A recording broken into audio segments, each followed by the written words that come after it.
ನಮಸ್ಕಾರ, ನೀವು ನೋಡ್ತಾ ಇದ್ದೀರಾ ಏನ್ ಸಮಾಚಾರ. ನಾನು ಸಬಾ ಹಕೀಂ. ಪ್ರಮುಖ ಸುದ್ದಿಗಳನ್ನು ನೋಡೋಣ. ಮೊದಲಿಗೆ ಹೆಡ್ಲೈನ್ಸ್. ಇವತ್ತು ಸಿಎಂ ಸಿದ್ದರಾಮಯ್ಯ ಪ್ರಾಸಿಕ್ಯೂಷನ್ ಭವಿಷ್ಯ ನಿರ್ಧಾರ. ರಾಜ್ಯ ಹೈಕೋರ್ಟ್ನಿಂದ ಮೂಡಾ ಕೇಸ್ ತೀರ್ಪು ಪ್ರಕಟ. ಮಧ್ಯಾಹ್ನ 12 ಗಂಟೆಗೆ ಪ್ರಕಟವಾಗಲಿದೆ ಬಿಗ್ ಆದೇಶ.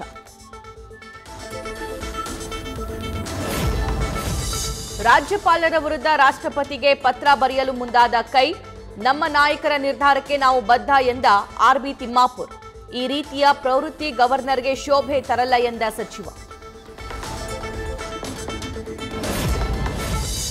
ತಿರುಪತಿ ಲಡ್ಡು ಪ್ರಸಾದದಲ್ಲಿ ತುಪ್ಪದ ಅಪಚಾರ ಪ್ರಕರಣ. ಎಆರ್ ಡೈರಿ ಫುಡ್ ಪ್ರೈವೇಟ್ ಲಿಮಿಟೆಡ್ಗೆ ಕೇಂದ್ರದ ನೋಟಿಸ್. ಆಹಾರ ಸುರಕ್ಷತೆ ಮಾನದಂಡಗಳ ಉಲ್ಲಂಘನೆ ಅಡಿ ಸ್ಪಷ್ಟನೆ ಕೇಳಿದ ಕೇಂದ್ರ ಆರೋಗ್ಯ ಸಚಿವಾಲಯ. ಪ್ರಸಾದ ವಿವಾದದ ಮಧ್ಯೆ ತಿರುಮಲದಲ್ಲಿ ಹೈಡ್ರಾಮಾ. ಟಿಟಿಡಿ ಮಾಜಿ ಅಧ್ಯಕ್ಷ ಕರುಣಾಕರ್ ರೆಡ್ಡಿ ಆಣೆ ಪ್ರಮಾಣ. ನಾನು ತಪ್ಪು ಮಾಡಿದ್ರೆ ನಾನು ಮತ್ತು ನನ್ನ ಕುಟುಂಬದ ಜೀವವೇ ಹೋಗಲಿ ಎಂದ ಟಿಟಿಡಿ ಮಾಜಿ ಅಧ್ಯಕ್ಷ.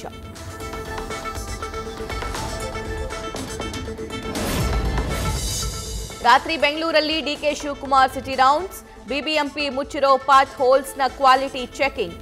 ಖುದ್ದು ಕಬ್ಬಿಣದ ಸಲಾಕೆ ಹಿಡಿದು ರಸ್ತೆ ಪರಿಶೀಲಿಸಿದ ಡಿಸಿಎಂ. 15 ದಿನದ ಹಿಂದೆ ಮೀಟಿಂಗ್ ಮಾಡಿ ಗುಂಡಿ ಮುಚ್ಚಲು ಡೆಡ್ಲೈನ್ ನೀಡಿದ್ದೆ. 14,307 ಗುಂಡಿಗಳನ್ನು ಮುಚ್ಚಿಸಿದ್ದಾರೆ. ಸದ್ಯಕ್ಕೆ ಸಮಾಧಾನಕರವಾಗಿದೆ ಎಂದ ಡಿಸಿಎಂ ಡಿಕೆಶಿ.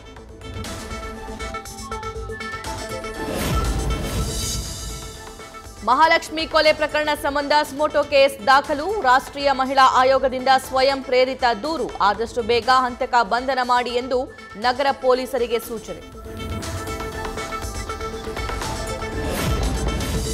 ವಿಶ್ವವಿಖ್ಯಾತ ಮೈಸೂರು ದಸರಾ ಮಹೋತ್ಸವಕ್ಕೆ ಭರದ ಸಿದ್ಧತೆ.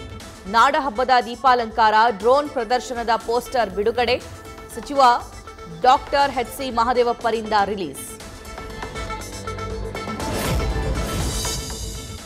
ರಾಜ್ಯದ ಹಲವು ಜಿಲ್ಲೆಗಳಲ್ಲಿ ಮಳೆ ಆರ್ಭಟ.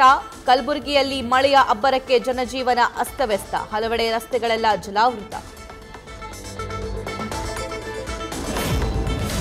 ಬಾಗಲಕೋಟೆಯ ಜಮಖಂಡಿಯಲ್ಲೂ ಮಳೆಯ ಸಿಂಚನ. ನದಿಯಂತಾದ ನಗರದ ರಸ್ತೆಗಳು. ವಾಹನ ಸವಾರರು ಸಾರ್ವಜನಿಕರ ಪರದಾಟ.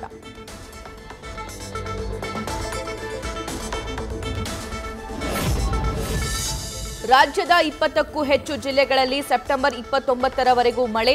ಕರಾವಳಿ ತೀರ ಪ್ರದೇಶಗಳಿಗೆ ರೆಡ್ ಅಲರ್ಟ್ ಘೋಷಣೆ. ಬೆಂಗಳೂರಲ್ಲೂ ಭಾರೀ ಮಳೆಯಾಗುವ ಮುನ್ಸೂಚನೆ. ಚಿಕ್ಕಮಗಳೂರಲ್ಲಿ 2 ದಶಕಗಳ ಹಿಂದಿನ ಕಳ್ಳತನ ಕೇಸ್ ಭೇದಿಸಿದ ಪೊಲೀಸರು. 1991ರಲ್ಲಿ ಬೈಕ್ ಕದ್ದಿದ್ದ ಕಳ್ಳ ಈಗ ಅರೆಸ್ಟ್. 33 ವರ್ಷಗಳ ಬಳಿಕ ತಗಲಾಕೊಂಡ ಹಾಲಪ್ಪ ಎಂಬ ಖದೀಮ. ಕನ್ನಡಿಗರ ಕೆಣಕಿದ ರೀಲ್ಸ್ ರಾಣಿಯಿಂದ ಕ್ಷಮೆಯಾಚನೆ. ಯಾರ ಭಾವನೆಗಳಿಗೆ ನೋವುಂಟು ಮಾಡಿದ್ರೆ ಕ್ಷಮೆ ಇರಲಿ ಅಂತ ನಾರ್ತ್ ಇಂಡಿಯಾ ಲೇಡಿ. ಕೆಲಸ ಮಾಡ್ತಾ ಇದ್ದ ಖಾಸಗಿ ಕಂಪನಿಯಿಂದಲೂ ಗೇಟ್ ಪಾಸ್. ಮಹಾರಾಷ್ಟ್ರದ ಬದ್ಲಾಪುರದಲ್ಲಿ ಅತ್ಯಾಚಾರ ಆರೋಪಿಯ ಎನ್ಕೌಂಟರ್. ಬಾಲಕಿಯರನ್ನ ರೇಪ್ ಮಾಡಿದ್ದ ಕಾಮುಕನಿಗೆ ಕಠಿಣ ಶಿಕ್ಷೆ. ಆರೋಪಿ ಅಕ್ಷಯ್ ಶಿಂದೆನ ಗುಂಡಿಟ್ಟು ಕೊಂದ ಪೊಲೀಸರು. ವಿಶ್ವಸಂಸ್ಥೆಯ ಸಾಮಾನ್ಯ ಸಭೆಯಲ್ಲಿ ಮೋದಿ ಭಾಗಿ. 79ನೇ ಸಭೆಯನ್ನ ಉದ್ದೇಶಿಸಿ ಪ್ರಧಾನಿ ಮಾತು. ಮಾನವೀಯತೆಯ ಯಶಸ್ಸು ಯುದ್ಧ ಭೂಮಿಯಲ್ಲಿಲ್ಲ ಅಂತ ಶಾಂತಿ ಮಂತ್ರ ಜಪ. ತಮಿಳುನಾಡಿನಲ್ಲಿ ದುಷ್ಕರ್ಮಿಗಳ ಅಟ್ಟಹಾಸ. 12 ವರ್ಷದ ಬಾಲಕನ ಜನಿವಾರ ಕಿತ್ತು ಕಿಡಿಗೇಡಿತನ ವರ್ತನೆ. ಮುಂದೆ ಜನಿವಾರ ಧರಿಸದಂತೆ ಎಚ್ಚರಿಕೆ ನೀಡಿ ಬೆದರಿಕೆ. ಇವತ್ತು ಸುಪ್ರೀಂ ಕೋರ್ಟ್ನಲ್ಲಿ ಮಹತ್ವದ ವಿಚಾರಣೆ. ವೈವಾಹಿಕ ಅತ್ಯಾಚಾರವನ್ನ ಅಪರಾಧ ಎಂದು ಪರಿಗಣಿಸಬೇಕೇ ಬೇಡವೇ ಎಂಬ ವಾದ ಆಲಿಸಲಿದೆ ಕೋರ್ಟ್. ಇನ್ಮೇಲೆ ಇಚ್ಛೆಗೆ ವಿರುದ್ಧವಾಗಿ ಪತ್ನಿ ಜೊತೆ ಲೈಂಗಿಕ ಸಂಪರ್ಕ ಬೆಳೆಸಿದ್ರೆ ಬೀಳುತ್ತಾ ಕೇಸ್.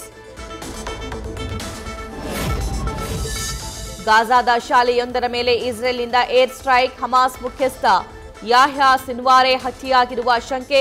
ಹೆಚ್ಚಿನ ತನಿಖೆ ಪರಿಶೀಲನೆ ನಡೆಸ್ತಾ ಇರೋ ನೇತನ್ಯಾಹು ಸೇನೆ.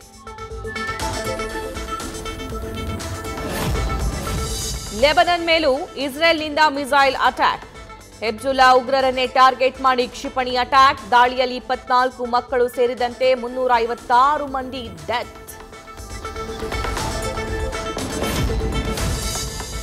ಸಿನಿಮಾದಲ್ಲಿ ದೈವಾರಾಧನೆ ಬಳಕೆ ವಿರುದ್ಧ ಆಕ್ರೋಶ, ಚಿತ್ರತಂಡದ ವಿರುದ್ಧ ಪೊಲೀಸ್ ಠಾಣೆಯ ಮೆಟ್ಟಿಲೇರಿದ ದೈವ ನರ್ತಕರು. ಕಲ್ಜಿಗ ಚಿತ್ರತಂಡದ ವಿರುದ್ಧ ಬೆಳ್ತಂಗಡಿ ಪೊಲೀಸ್ ಠಾಣೆಯಲ್ಲಿ ದೂರು.